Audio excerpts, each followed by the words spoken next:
Hello दोस्तों, नमस्ते, प्रणाम। हमारे यूट्यूब चैनल आर के मिथिलेश यादव लोकगीत में आप लोगों का स्वागत है। तो दोस्तों आइए सुनिए बहुत ही सुंदर देवी पचरा।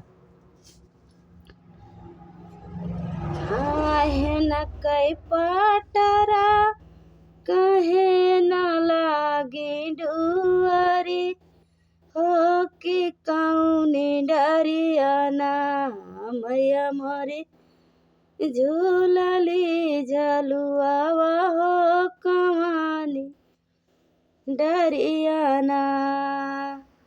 रेशमा कई डोरिया चंदन लगे पटरा हो कि मिया डरियाना मैया मोरी झूलई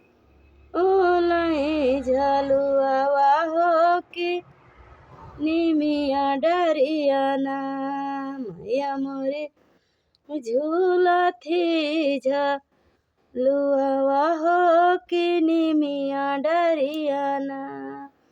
कवन मैया झूलई कवन मैया झूलावई हो कवन मैया ना दिया झलुआ मापिया घाओ कवन मैया ना।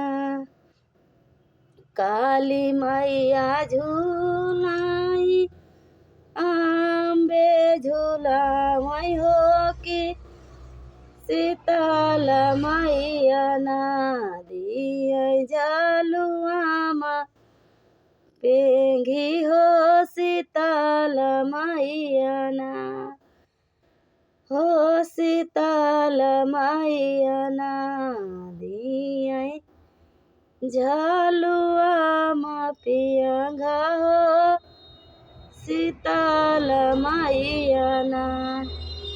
कवन मैया फूल चढ़ाई कवन मैया अढ़ैया गियरिया हो कवन मैया ना हो कवन मैया ना चढ़ाई गंगा जल धरिया हो कवन मैया ना। शीतल मैया शीतल मैया चढ़ाई घिया नया गियरिया हो लिया मैया ना चढ़ाई पानिया कई धरिया हो शीतल मैया ना हो कि दुर्गा मैया ना।